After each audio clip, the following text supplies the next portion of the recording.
customer experience teams need to have a seat at the table with product, with marketing, with content, with engineering. We need to be in all those conversations before the problem even happens. When the problem happens, then we invest a lot on voice of customer reports to bring it back to the team and say, well, okay, we tried not to have a problem, but we did have a problem. This is what our customers are saying. How do we avoid having the next? This is a challenging shift in mindset. At Crunchyroll, we are very lucky to have customer experience sitting under product and engineering. It helps us build those relationships with the different teams and not be an afterthought for those teams, but being like, oh no, CX needs to be involved in this conversation as we are planning to launch a new feature. My name is Jochem van der Veer. I'm the CEO and co-founder of a company called TheyDo, the journey management platform for business decision-making. We raised over $50 million and are growing globally. Our enterprise customers include Ford, J&J, the Home Depot, and Pfizer. I mean, wherever you look, understanding customers is key to staying ahead. But in order to do this at scale, aligning so many different teams with the customer journey is incredibly hard, but it is possible. I really wish this podcast existed before we started our company because so many companies are organizing around journeys and there's so much to learn. So in order to share what I'm learning, what I'm hearing with our community, I meet with industry experts. And in my video podcast, I'm here to explore the world of business strategy, design, and journeys, customer journeys, to really get an understanding of how leaders are changing their way in their business. So let's dive into the show.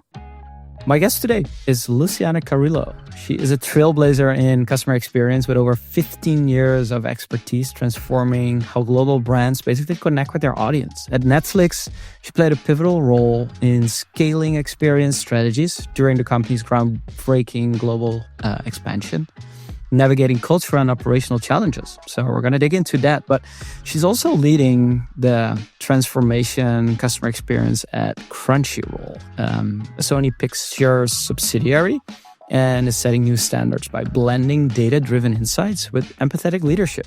One of the ways she does that today as well is through her community called Brava to empower and celebrate women, which I'm sure we're going to dig into. But before that, Luciane, welcome to the pod. Thank you. Thank you. It's a pleasure to be here. So everyone knows Netflix, but not everyone knows Crunchyroll. So I thought it would be good for you to set the stage. Like, what is it? And maybe like, what is the biggest difference between the other streaming platforms that are maybe more familiar to folks? Just to set the stage for our conversation today. Yeah, absolutely. So Crunchyroll, as you mentioned, is a subsidiary of Sony Pictures. So what we do is streaming of anime. So we have a very passionate community of anime fans. In addition to streaming, we have e-commerce as well, where we sell lots of merchandise about our characters, and so on. And then also we do games with shows, based on shows that our anime are passionate about it. So that's pretty much Crunchyroll. I like to say is like a Netflix for anime fans only. It's a very niche community of very passionate fans. So just to get a sense of the size, because I am living in Amsterdam and we don't have it readily available. I know you're big in some markets in Europe. Just to get a sense of the size of subscribers and where people from all over the world are from. Yeah. So our audience is global. We have right now more than 15 million subscribers worldwide. Yeah. Right. So compared to Netflix, I think when I left Netflix last year, beginning of the year, we were almost hitting the 300 million subscribers. So it's like Netflix some years ago. Early days Netflix. So you've been with Netflix, what, 14 years, something like that? I was with Netflix for 13 years, yes. 13 years. So you're going to do another 13 at Crunchyroll going from... I'm not sure I have the stamina to stay that long again. But I will take the best I can on the years that I'll be there with them. So reflecting on your journey at Netflix, and I'm not looking for okay, what are the 3 things that stood out for you? Because that's 13 years. It's almost like a lifetime. And in tech careers, it feels like 5 careers in one. Yes. But if you look back, and now maybe benchmarking that against your role at Crunchyroll, what is the the biggest difference in how you're approaching customer experience today versus like how you did it maybe at the beginning of your 13 career years at ago. Netflix? Yes. Well, with Netflix, I was hired at Netflix to help launch in the international market. So when I was hired, Netflix only had support for US and also Canada, which at the time we were like, oh, they were already international. But I was like, not really international, because when we really became international was when we launched in Latin America, because it was a whole new game. It was completely different from what Netflix, the American corporate, was accustomed to. So when I was hired, everything was, I think the biggest challenge that we had at that time was to change the mindset of the American employees. I'm Brazilian, but I was living in the US when I was hired at Netflix, and it for me was such a big challenge. And I remember I end up being known as the global mindset girl, because that's all I talked about it. Because a lot of like the training that we had, all our employees were located in America, and everything was like how they know how to do things for the US customers. And then we would deploy trainings and even like marketing campaigns in Brazil or Mexico. And the customers there were like, we don't even know what those things is. At that time, even streaming was a new term for people. People in Latin America, for example, were so used to piracy. So it was all downloading, from those black sites. And then there was a lot of education that we had to do to the customers. So they understood not only what Netflix was and offered, but also what streaming, the technology behind, was about. So those are like some of the cultural differences, like trying to educate the market. And then I look at today, like to a certain extent, I also find myself trying to educate people on what Crunchyroll is, right? So that part, like it's fun to go back, because when I was with Netflix going through everything, I didn't know the answer I didn't have solutions for those. Like we were figuring it out as we were going. And now 13 years later, have to do that is a little bit easier, because I've known some of the things that have worked and others that haven't. So I think like that was like one of the things that I carried that was different from back then, from where I am right now. Anything specific you wanted me to dig more into? Let's talk about playbooks, but not before. Like, I love the term global mindset girl. I think that's great. I don't know if you had like a cape with you on that and that like evolved. But talking about playbooks, should the experienced leader coming into a new organization take an old playbook or the playbook from the previous company and apply it to the new one? Obviously, the answer is not directly, but what are some of the things, like in your experience, did stand the test of time going with the same challenge again in a streaming company? And what are some of the things that you have to do over and over again depending on the company? Like when we talk about playbooks, like where do we say this is repeatable, that's definitely not repeatable? Copy and paste. Yeah, that's a very good question. So let's see. Well, it's very interesting because there's a tendency, because of my experience with Netflix, when I face a challenge at Crunchyroll, my mind right away goes like, oh, I've done this before.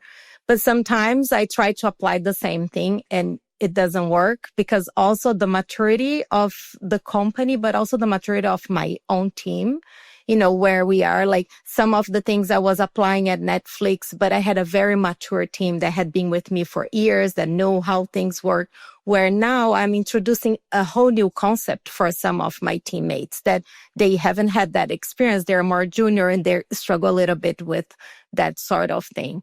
So, but things that I feel like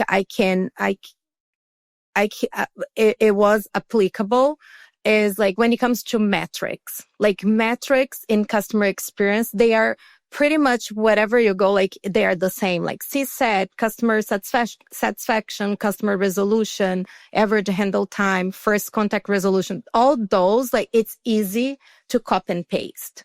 And even in that sense where we are right now at Crunchyroll, like we have some tools, functionalities that is not there yet. Some of the metrics still hard for us to track. So that's another thing that I need to take into consideration, like the whole tech stack that we have right now might not be optimal for that specific metric. So I have to adjust my expectations and be a little bit more patient. That will take a little bit longer for me to introduce a new metric because the technology is not there to help to give me that. Now, like more like on the soft skills type of leadership skills, like that is applicable everywhere. Like so much of the learnings that I got from Netflix, I apply today and it works, such as how I build connections, how I coach people, how I mentor people, how I provide feedback, how I encourage the team to provide feedback to each other. Like all that I learned with Netflix, which has a beautiful cultural in that aspect, and that is applicable. So that is easy to transfer. The whole global mindset, I think this is in me, and also like I've been planting the seed here as well. We just had a leadership check-in a couple of weeks ago, and we did this whole conversation around cross-cultural communication and how we have such a global team. And sometimes we see conflict starting or miscommunication, misinterpretation. And then I had to address, like, it is about the culture sometimes. It's not about the personality of the person. It's just how we communicate different. We have different expectations depending on where you are located. And so we had those conversations. So those are some of the examples that I feel like it's easy to transfer and others that not so easy. I want to dig into culture a little bit because Netflix obviously have had a very unique culture, and what works for Netflix might not work for another company. So there are some basics that probably are again the same, but maybe like what would be an example of something that worked really well for Netflix, but really doesn't at Crunchyroll in terms of like culture, in terms of how you develop your team, hiring, firing, like what are some of the things that were really good at Netflix, but don't work at another company? Yeah, I wouldn't say it doesn't work because for me, like nothing is impossible. I'm still like figuring it out how to make some of those things work. And one good example is feedback. I think at Netflix, like I learned so much on receiving feedback and being open to it, as well as get better at giving feedback that is timely, that it happens like at that moment and not wait the whole year, to write a feedback to somebody. Like if we were in a meeting and I didn't perform well in that meeting, I knew I would close, the meeting and I would get a ping. Like, can we talk from somebody that would be very blunt with me? The way you came across was not the greatest, or can we talk about where you're coming from? So that feedback culture is so well done at Netflix. But then like when I came to Crunchyroll, I brought that bluntness and more candor that I had with Netflix, and I had to adapt because it's not, I think people are not ready to that level of bluntness. So it's been interesting on how do I also adapt, because I don't want to let go of the feedback. That's how we grow. We need to be open, but how do I change people's mindset and empower them with tools on how to do it well and see the value of, that feedback being done. So yes, feedback, definitely something that will get better. We are just starting our feedback cycle at Crunchyroll. And I'm planning next week, we have a session about feedback with our leaders just to go over those things, how you do self-reflection, how you have good intent when you're hearing the feedback somebody's giving you, all that beautiful thing about feedback. So we'll get there. How do you think about it? Because I'm Dutch, I'm direct, I love it. If people are direct with me, taking feedback, giving feedback, but I have teams in 26 countries, people in 26 countries. So I struggle with that sometimes, like where to put the boundaries. Like, how do you think about that? Especially like giving feedback when you are used to being direct and have like a level of candor that other people don't appreciate. How do you hold back without actually holding back so that you do Yeah. get that feedback across. But what have you found useful in that way? Well, for me, like I always go back to the connection you build with people. Like if, with your team, your direct reports, your team specifically, like if you have that connection and you know each other, you will know like how to talk to me. Like, that I'm like, let's say I'm not like, I love the blunt feedback as well. But let's say I am, well, when I was living in Brazil, I think I was more like touch feeling. To the point that I can give this example. When my first job in the United States was in a translation company.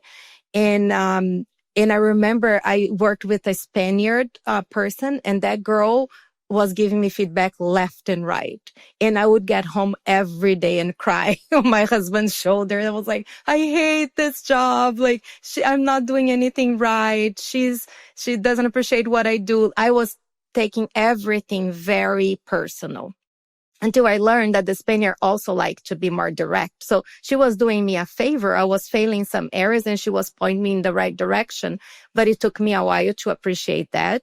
So going back to the connection, I only got to that point because I made a connection with her. Like I decided, okay, if she's saying all those things, instead of hating her, because that would be my Brazilian default way of doing things, I will give her the benefit of the doubt. If she's saying those things, I need to dig deeper on why she's saying those things. So I also like, it's about who is receiving the feedback to change their mindset and accept it in that way. And once like I built that connection, I saw that she had good intention and she really wanted me to be successful. It was just her way of, communicating that. So I think like once you build that connection, you get to know what is more preferable for that person. So then you can flex your style as well. You still are going to say what you have to say, but how the information land, you can work a little bit on, make that land a little bit easier for the person to receive. Do you think it's the same for working with our customers, especially when not all data is available? Then the qualitative feedback, again, becomes way more important. We're getting better at handling that. But when you think about what is different today with understanding what customers really need versus like maybe a decade ago, what are some of the bigger shifts that you've seen and how we're thinking about improving the customer experience that goes beyond just measuring the call resolution time or understanding how NPS is evolving over time, which are great lagging indicators of how we're doing it. But how have you seen like customer experience take a more like a prominent role, if that is? It's a little bit of a leading question, but how have you seen that evolve? Like what are some of the things that are really different today? I think you will hear me saying a lot about mindset, but I do believe in a shift in mindset. I think like the customer experience area, like before was more like customer support.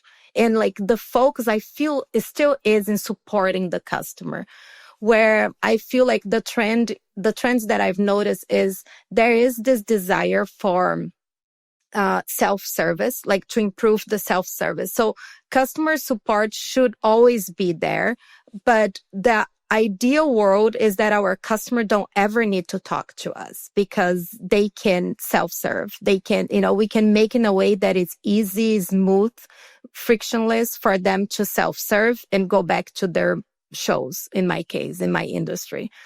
But if in any situation they need to contact us, then we need to make that experience. We need to expand the experience they are having. If they are having a good experience, for some reason, stop streaming and they contact us, we need to expand that experience and make it better for them.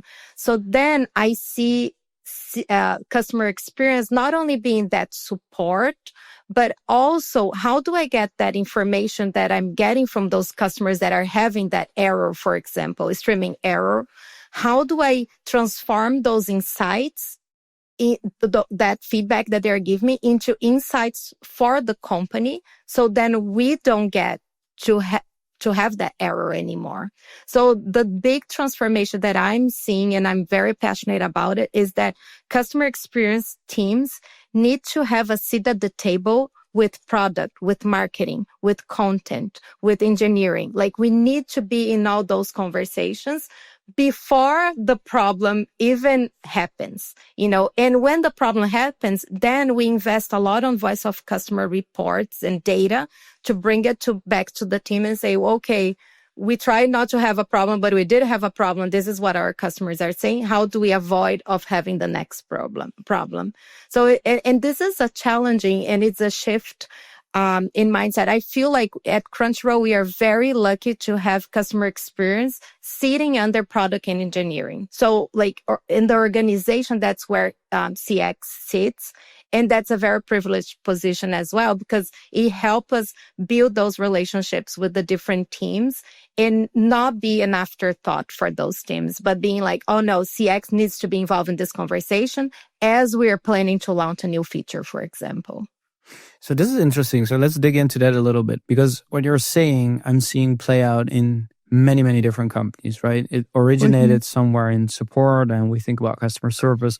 The moment you actually have an interaction, with us, but that's not the point. The point is to be proactive and understanding the end-to-end experience so you can inform decisions. So was that organization structure already in place before you joined the company, or is that also something that you have made your way through? Because the reason I'm asking, a lot of customer experience teams see this, want this, and can actually have a business impact when they're closer to their product peers or technology peers or engineering peers, whatever it is the company set up between marketing. But they are still seen at the edge of the life cycle, at the edge of an experience. It's very hard to get them to take their data seriously and to actually have a seat at the table. So was that in place already, or did you set that up? And to a certain extent it was, because as I mentioned, because we sit within product and engineering, we are in all the town halls, the company town hall. CX is there showing our data and talking about the experience we are providing to our fans and all that. So we had some structure there already that help us. But I think what I've been trying to do, I just created a team a few months ago where I'm calling them the user experience managers. In that team, it's really we're working on building business cases, on tools that we need to improve, on errors that we keep seeing repeating. So then we can do a better job in delivering better data. But not only that, also building relationships with key stakeholders from all the other different teams, where we can go and not say, hey, help us fix this, but say hey, I'm getting this. Let's work together on what other data points you need for me to give it to you, so I can show you how this can enhance the overall customer experience. So there are some details, organizational strategies that I'm putting in place that is going to help us get there. Where also we have a team that does voice of customer reports, and that team is really also great, gathering all those insights and transforming those and pushing it out to the rest of the organization.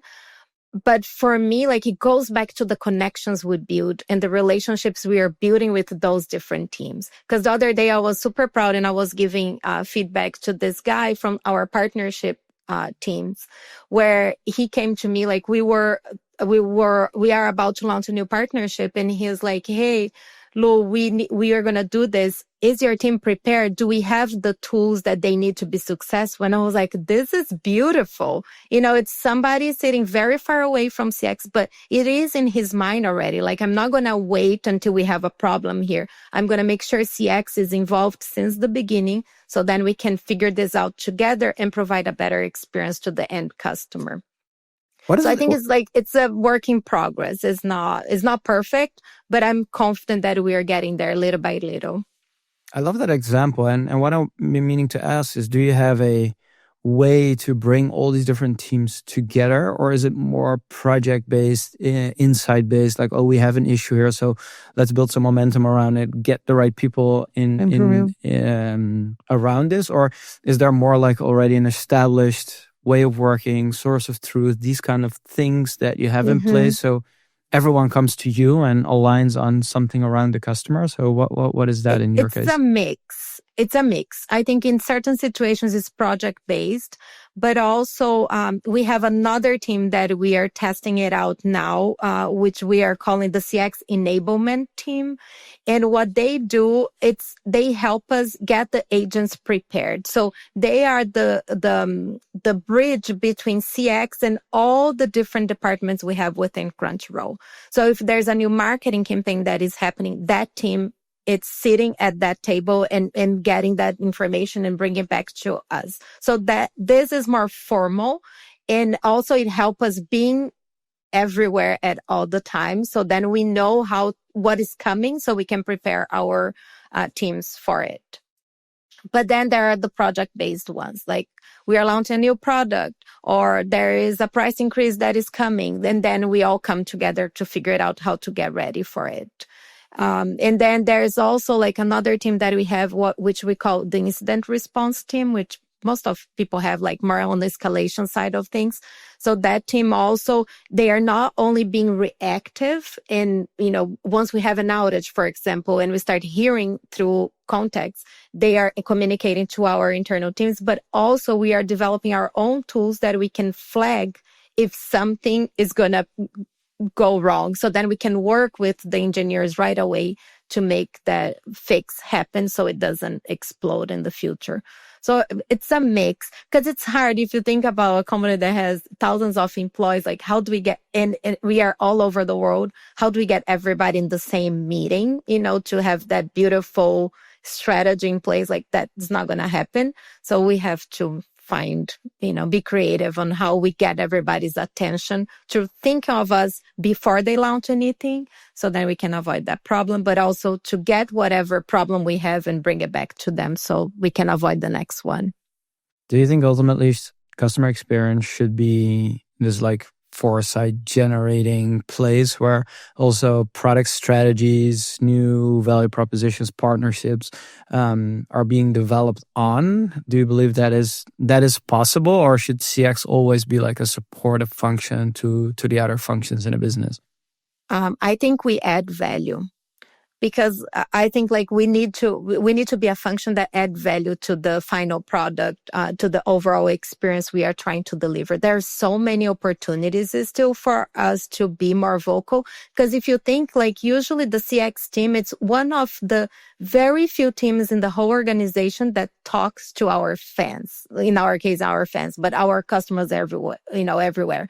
Like they are the front line. They are the ones that getting information from the end user. Like why we are not leveraging that more. And if with all the technology we have right now with AI on how we can gather all those insights in an easier and faster way, why we are not using that to enhance and communicate back to the business on how we can improve the overall experience. So yeah, I definitely see CX as an adding value to the overall business more than just a support function. Talk to me about fans versus users versus customers versus naming them fans. Does that have a special relationship? Because I know Netflix watchers are like everyone we know. And then there's this whole like niche around anime and understanding these kind of like fan-based communities. Yeah. Is that fundamentally different when you think about designing for them or understanding their experience? Or does it all ultimately bring you back to like, no, they're just a streaming service and we have the same type of users as we had at Netflix? Yeah. Like how does that change? That's a really good question that I never really thought about it. And I feel like being very honest and transparent, like this whole fandom thing, it's a new thing to me. And I'm also trying to understand what I can feel. Because at Netflix, I also felt like some people were fanatics about specific shows, and they were very vocal about it. But I think at Crunchyroll is at even another level. Like they are not only like fanatics about a specific character or series or films that we put out there, but they dress like them. They wanna, they listen to songs like them. They follow bands that, that develops all that experience for them. They are fully immersed in the experience, and that's like what makes them fans rather than merely customers. And I feel like Crunchyroll is very determined on embracing that fandom and like keep improving to that experience, offering more like live experience where they can meet their favorite singers, for that specific shows and so on. So I feel like that's like a little bit of the difference that I can see, where they're not just customers that pay for us and let's keep growing. Like there is this commitment from the company that we want to embrace that population that is values what we do, values the art, values the storytelling that anime tells, and we want to keep expanding on that experience. I think it's fascinating when you unpack that even a little bit further, right? A person can be like a Netflix user in the morning, then be like just like us, like a father or mother to their kids, just giving the iPad because like we need some time to breathe. I need a break. So again, we're a Netflix customer. Mm-hmm. But then in the evening, we go and dress up as like our favorite anime show and do cosplay and be like a Crunchyroll like super fan. But it's still the same person. Like, how do you think about personas and segmentation when you're actually like working on the customer experience? I don't think I ever thought about that. It's interesting because like one thing that we keep, working on, and we'd love to get to a point where when you communicate with us through a chatbot, for example, when, you're trying to self-serve, we want to like to create that persona on the bot. So then we can also like provide the same type of experience you live in your day to day when you are cosplaying or something. But you mean like me as a person, like on the what was the more question? What you're trying to get? The data part of the customer experience world. I mean, a lot of companies are struggling with this, right? Do we segment based on like the usual suspects, like spend or frequency or lifetime value? Do we have a need-based profile dimension that we add to our personas? Like, how do we think about in a modern setup like Crunchyroll is building about segmenting the customer experience and thinking about different personas and how their journeys or experiences are so vastly different? Yes. Well, this is a topic that I'm very passionate about it. And I started being passionate at Netflix because, and now I'm trying to do the same thing here. So if you think about like English support, for example, we used to provide at Netflix and same at Crunchyroll, we have this global English support that we provide. It's like everybody that needs to contact us through the English line, we will offer the support in English. But certain part of that population is coming from the US, but we also have British contacting us. We have Dutch people contacting us through the English line. So am I providing one experience, the same experience for everyone? And that's where we were. Same for Spanish. In the Spanish line, we would get people from Mexico, from Argentina, from Chile. Are they all the same? Do they have the same expectations? Do they communication on the same way? No. So it goes back to the global mindset. So that was something that I noticed right away. I was like, the way that Americans communicate with Americans, even inside America, if you talk to somebody from New York and somebody from San Diego, it's very different. What are the expectations on how direct they are, how friendly they want to be? So we start digging into, let's understand the customer, where they're coming from. And we did a pilot with the Spanish line because I had direct influence on that. It was easier for me. And it was amazing to see how CSAT improved once we start teaching our agents that they needed to communicate in a different way with a Mexican compared to in Argentina. And a fun fact, and your Argentina listeners will probably hate me for that, but one thing, our call center was in Mexico. So the Mexican agents didn't like to talk to the Argentinians. They were like, they're rude. They are too straight to the point. They yell at me. Like they were so hurt with the way Argentinians were treating them. And their CSAT from Argentina was horrible. And then once we start telling them and teaching them who is the Argentina, how they like to be talked about it, what are some of the expectations this customer has.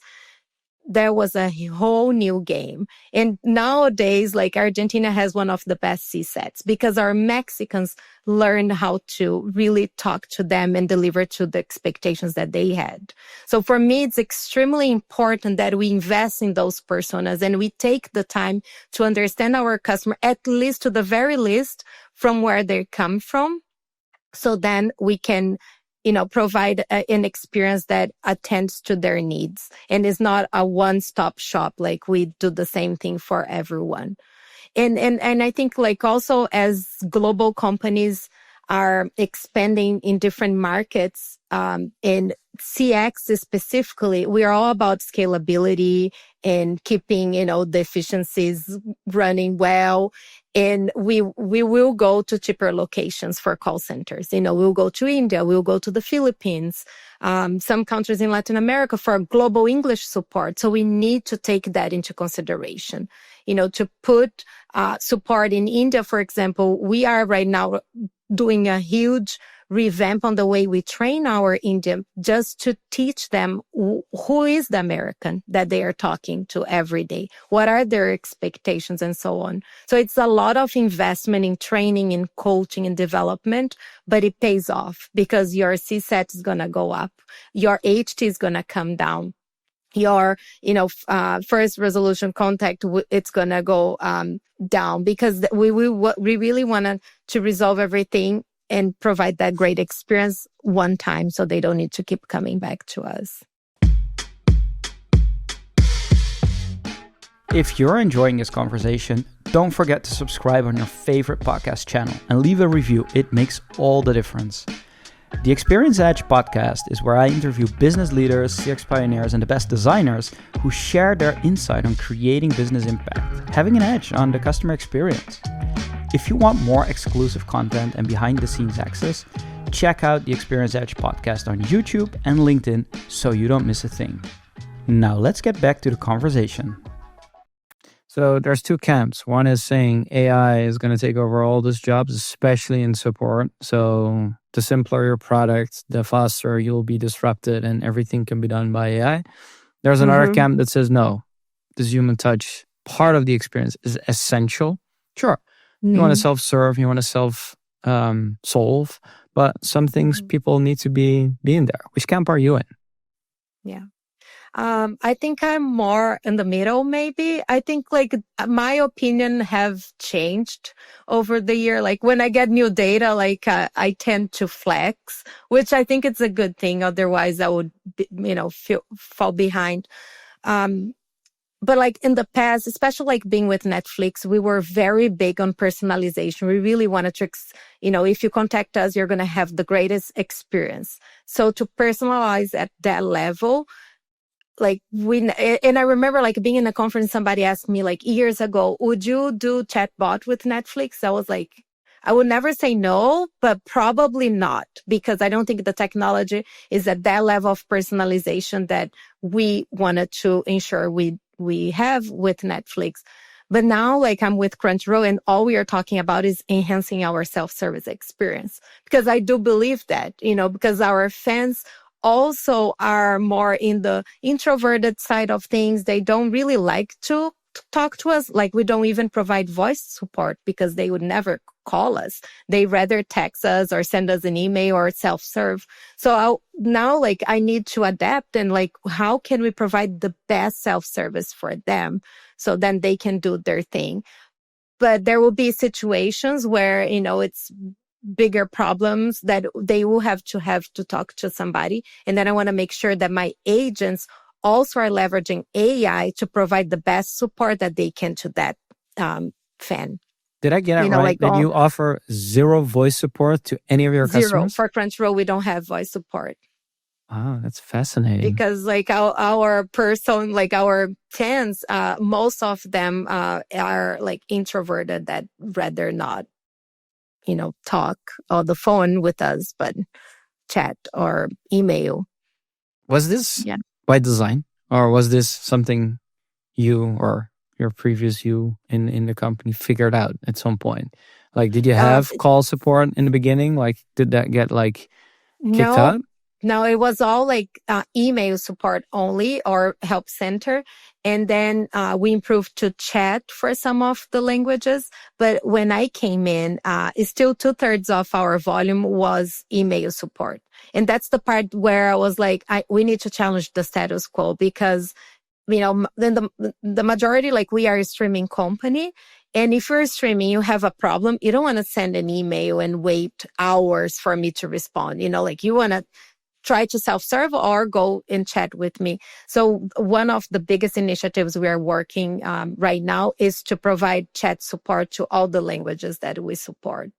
So we are definitely changing that because the goal is to deprecate the web form, the email support that we have. So then we can also, we can be real time for our fans. We can be there for them. If I may ask, like what portion of that chat is actually handled by AI today versus an actual human being? So we have chatbot only for a few languages, and it's deflecting about like 50% of the volume. 50. Yeah. Mm-hmm. And solving the issues as well, or is it more like so that's the part where I cannot have like a firm response because I don't know, because the technology we have right now doesn't let us really dig into what that experience is being. So we don't have like a way to gauge. C said we only know like the volume is coming down, and they're not coming back to us. So, but I don't have like very accurate data that I feel comfortable that we are resolving those situations. But this is changing. We are going through this big overhaul on the technology, and hopefully when we meet sometime next year, we'll have a success story to share. But it's something that we are investing right now. We need to understand what is happening with that 50% that we are not serving anymore. So hopefully they are being, they are using the self-service and it's working well. I want to switch gears a bit to, you've been mentoring many people over the course of your career. You even started a community called Brava, where you are empowering women, mainly, I think, not only, but mainly, to be a better version of themselves, to celebrate them. When I hear you speak about these concepts, about being data-driven and bringing that from the customer experience part of the business back to the actual business, can you give some examples of how you've actually helped people progress in their career? And I'm specifically interested in hearing people working on the customer experience, not even on support, but really like holistically thinking about the customer experience. How do you help them, coach them to speak better business language? Because that is a big topic for many early in their career, but also for some of the people listening. And they have people in their teams that overemphasize on the customer and only think about the customer experience or only think about the common metrics like CSAT at NPS. Like, how do you coach people? How have you mentored people to speak better business, if I can put the question like that? Oh, wow. How do I do that? Well, I don't want to take the credit for them growing their career because it's all on them, putting the work. Like, I think as a mentor, I'm there as a sounding board. Like, they will come with some challenges they are facing and we will troubleshoot that and put there some tools on how to communicate better in situations. So let me think about a specific example. Well, first of all, like there are some leaders that I've mentored that I've really tried to empower on to tackle systemic biases. For example, and I can give an example that I've done when I started at Crunchyroll. When I started, I was like getting to know my team and getting to know what people what they were doing and all that. And I noticed a few women that I felt they were in the wrong position. And I was like, they are good, they have potential, but what it's expected of them for that specific position is not really focusing on what they can do. It's focusing on more their opportunities. So, and I was like, how do I organize the organization in a way that we can leverage their skills in a better way that will have a bigger impact and they will be more fulfilled and happier. And there was one specific manager that I was mentoring, because she was about to become a manager. And that was her dream, to be a manager. But then she told me, she was like, I need to be very transparent with you. I don't like managing people. And I was like, why you are in this, career of like trying to keep pushing? She was like, that was what was expected of me. I felt like for me to grow in my career, the next step would be to become a people manager. And I was like, no, there is the individual tracker. You can be an individual contributor, program manager, let's say, but you're not managing people, but we are focusing on what you are good. You're putting you where you are good at, what you like, and you feel fulfilled. So also like helping her change that mindset and that expectation that was from her, like for you to grow, you have to become a people manager. And then also at the same time working with the organization, how do I change the teams in a way that is more strategic, where I can have teams that it's attending to the needs of the business, but to have, the right people in the right places. The other, like in regards to like talking business, this is a big one, especially for my fellows from Latin America. Like, I feel like the girls that I've mentored in the past, like there's a lot of emotions with the Latinas specifically. And that can hinder sometimes how they show up and how they are perceived in business conversation. Like we get very passionate about something. So I've had several situations where, I had to give like some tough feedback, like it's not okay. It's okay for you to be friendly, but not to share certain things about your personal life in that setting. It's okay. Maybe in a one-on-one, you share that you had a big fight with your husband, but in a big meeting, venting that out is not okay. Simple, like, feedback like that has made such a, like, I've seen girls having such an aha moment. I was like, oh, I felt like everybody expect me to be friendly because I'm from Latin America. I was like, yeah, you can still be friendly, but you need to filter a little bit of what friendly means to that audience that you are talking with. Yeah, I don't know, like what else, Talk like, to me about is there the a systemic specific situation that you are thinking of that I can remember if I had such conversations? I think the systemic bias is an interesting angle, because you mentioned the example of like, I thought it was expected of me to become a people leader as a next career step, or that doesn't match up with what I do. What are other systemic biases that you've seen over and over again, where maybe organizations or people working in them are not even aware of, that do exist and are very common? Well, one thing that I don't know even if I'm allowed to say that, but that was my experience. I guess I can. At Netflix, there was one time that I got a call from HR saying that I had got an increase on my pay, a 6% increase. And I was like, wow, that's amazing. But this is off cycle. I was not expecting. And they were like, yeah, it's just equity. Like we figured out that, because you were Latina, you were making 6% less than your counterparts, that were not Latina. So it was like, I didn't even know that was a thing, but I was very grateful that somebody caught that and tried to make that equity, works.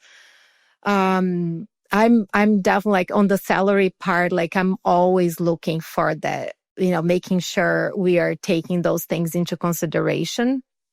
What else as a woman that I've seen? I think there's a lot of like the family responsibilities, expectations. Like if you're pregnant or if you have small kids, like maybe I'm not going to give Luciane that big project because she's about to go maternity leave, or, oh, that trip that she was supposed to do. We rather send her male peer because she's pregnant or she's, she might be busy with her kids and we're not going to put that pressure on her. I think I've seen those situations as well happening. where people just assume like, oh, you have 3 kids, you might be very busy, so I'm not gonna put you in charge, which is not okay. You ask me if I'm willing to take on that project, and I will tell you if I can or not, but don't make that assumption. I think this is part of the systemic bias towards women as well, that we don't talk much about it. This is hard, right? Because when you are expecting someone to go on maternity leave and not give her that project, that's very tough. Sometimes it does hurt the business, so you have to be ahead of that, but it's actually not a good thing to do. On the other hand, if you know you have a pregnant woman in your group, and you know there's going to be a tough meeting with some bad results, and there might be some raised emotion in that meeting, like, is it then okay to not have her there? Is that so? All these like smaller things unconsciously are happening all the time, not even between men and women, but I think in general. So it's really hard to overcome them, certainly at scale. So what are you today busy with in your community to help women overcome these or make the world better? Like, what are the topics that are present in your community? I think for me, like, it's more like bringing those topics to attention, like, and have a conversation about it. I think it's already a huge, big step, because I think just like on the community, what I try to do, I hear so many stories. So then I created this fictional character that shows those stories without naming any of the women. And I get a lot of feedback on, oh my God, I really could see myself in that story. Like, were you talking about me? I was like, no, actually, no. Like, sometimes it's not even the person that is saying, because people are really seeing themselves there. So then we start a conversation about it. Next time you see that happening, what are you going to do? Like, one example that happened to me the other day, I went to the Brazilian consulate to solve my son's passport situation. It was me and my husband. And then the moment we said it was a woman, the girl, the clerk, and she started talking to my husband. She totally ignored that I was there. It was like what my husband wanted to do. And she like literally kept talking to him. And my husband is the worst in getting like documentation. So I had done all the work. So I had all the answers that she was asking him. And then when we left, I felt so bad. And I was like, why I didn't say anything? Like, I was so pissed with the situation because it was even being, it was happening from another woman to me. And I wrote that in the blog, and then we started the conversation, and I was like, I wanted to, like, I felt bad that I didn't say anything, but what do I say then? And then get some ideas on how I could have handled with that situation. This week, I'm writing a post about feedback for the blog, and I was writing the story yesterday. What I decided to do is like a lot of feedback that are towards women that are very much because of systemic biases. And then I'm proposing responses to those. If somebody say, oh, you look too young to be in that position, like, how do you respond to that? To really empower women to not just feel threatened and like, oh, I don't know what to say. Yeah, I do look young. No, like, have a strong answer. Like, give me more specific examples on how my youth, how me looking young might affect the delivery of my project. Like, having some of those examples to share. So hopefully the more we talk about it, the more we can brainstorm together how to fix those problems. How has your own leadership style evolved over the years? Now that you know this, looking back, like, how have you evolved your own leadership style? So much have changed. I feel like when I look, at the leader 10 years ago, I think, like, first and foremost, my communication. Like, I really learned, I still have opportunities, but I feel proud of the learning that I had in regards to flexing my communication. If I'm talking to a Dutch, how I'm going to flex and be a little bit more straightforward. If I'm talking to a Brazilian, I can be more like, not talk about work first and then go into work or whatever. So just like, or when I'm delivering feedback, how can I be kind, but it's still straightforward with what I need to see a change on? So having all these nuances on how to communicate has changed dramatically over my career. The other thing that I feel like has changed is my strategic thinking. At first, it was hard for me everything was important to me. Like, everything was priority. And then somebody once told me, like, if everything is priority, nothing is priority. And from then on, I started being a little bit better at articulating what I'm trying to do and what I'm not trying to do. Like, make it very clear, and how do I prioritize those things? So the strategic thinking has definitely changed. And the other part is the conflict resolution. Like, before, I feel like I would let my emotions take the best of me, and I would get into conflict with people often. And then I learned how to manage that better, like just being more understanding. Seek understanding was a big thing for me that I learned over the years, and not just assume like, oh no, he really wants to piss me off, and just like, okay, where he's coming from. Let me get in, like, what do we have in common? Like, this has improved. And then of course the feedback part, giving and receiving.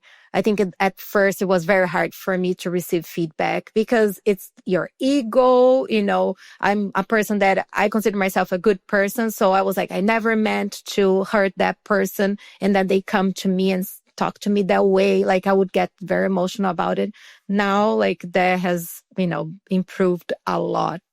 And also like how I provide feedback as well. Before, I think I was like hitting around the bush too much because I didn't want to hurt the relationship. But then I realized, feedback, if I'm taking my time to write or talk to this person about that piece of feedback, is because I care for that person and I want to see them do better. So I will invest my time to do the best I can so it lands well for them and makes it, can be a catalyst for change for that person. If people are listening and think like, yes, I want to do all of this and get better at each of them or some of them, what are some of the resources that you've used over the years, like books, things like podcasts, maybe mentors, even people that you follow or actually work with? Like, what are some of the resources you can recommend for people, maybe women, but also people in general, like they want to get way better at leading customer experience teams? What would you say to them?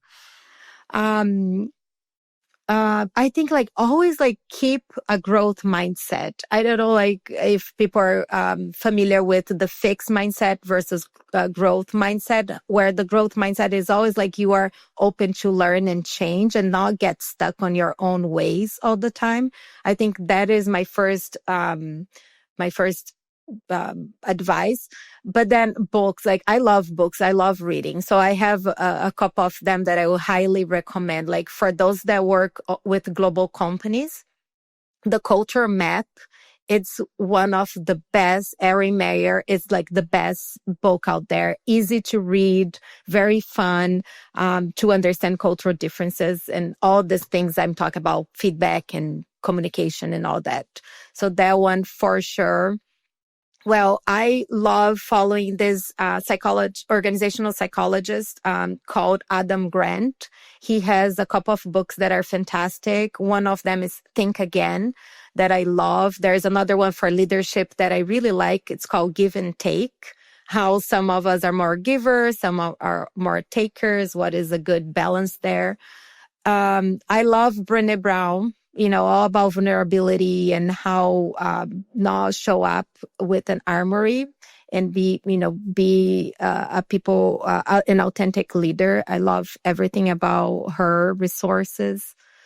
Well, I follow a bunch of others like Simon Sinek. I love his idea of, looking for the why you do things and what motivates you. And then Simon Sinek has podcast that is super cool. It's called A Bit of Optimism. Adam Grant also has a podcast called Rethinking that is super fun. Yeah, there's a lot that I read, and you can always like reach out to me on LinkedIn, and I'm happy to talk about, those resources and dig more into those.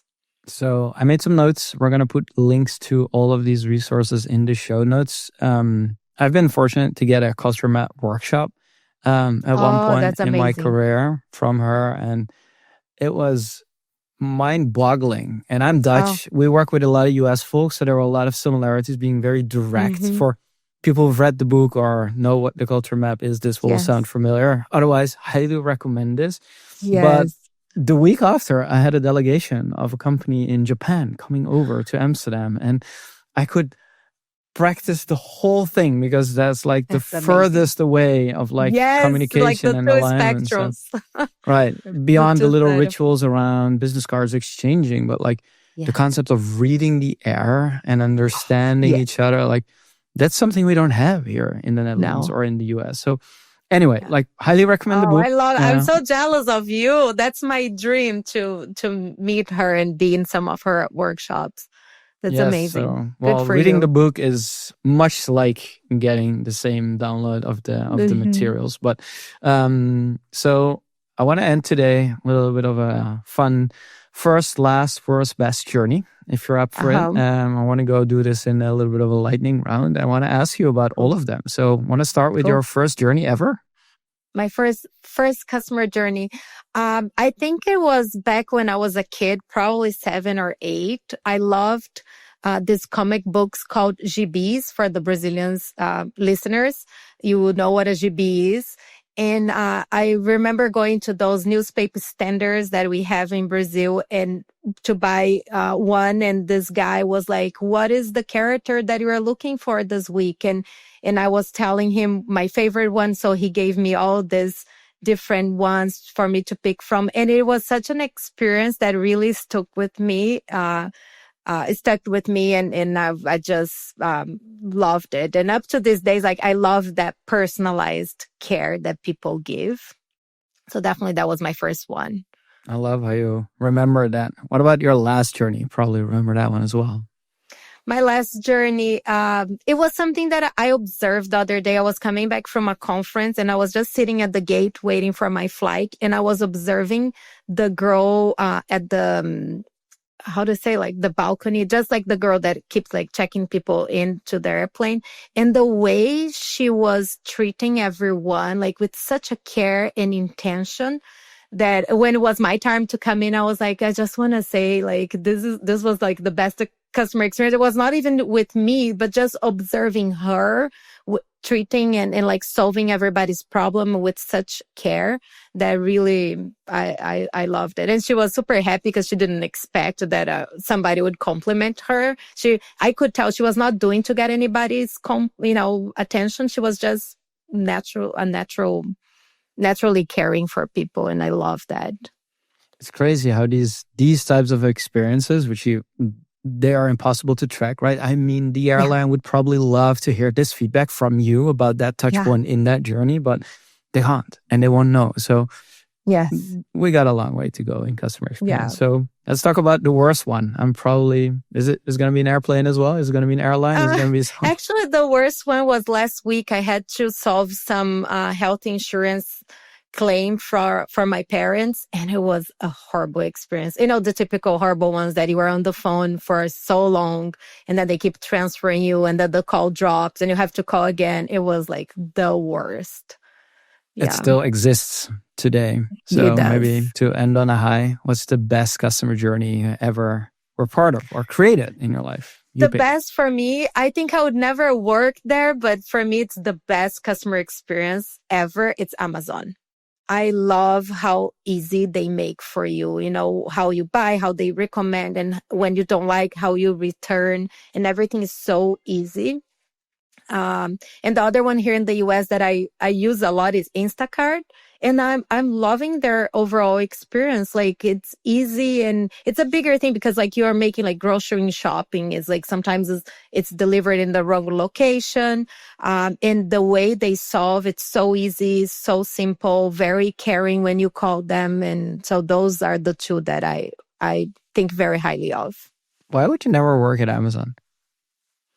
I don't know. I've had colleagues that have worked there. So apparently the culture doesn't seem to be that great as this, but it's also like people's experience. And I think I'm easily influenced when I hear about bad experience. So I don't want to try that.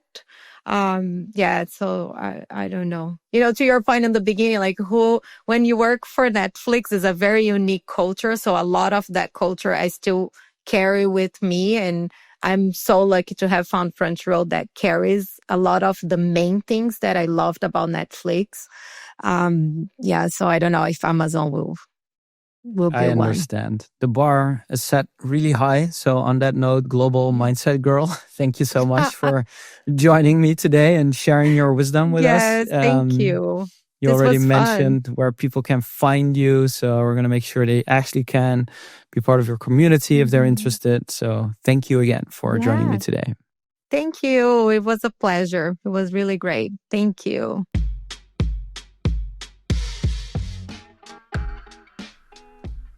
All right, and that's it. Thank you so much for listening. If you found this valuable today, don't forget to subscribe to the Experience Edge on your favorite podcast channel, leave a review, and share it with your team. I'd be delighted.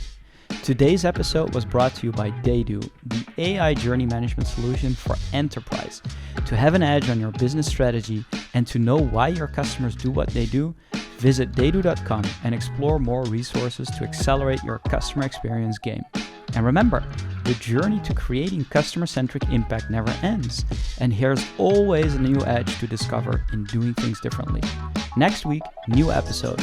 Until then, keep pushing the edge and stay inspired. See you in the next episode.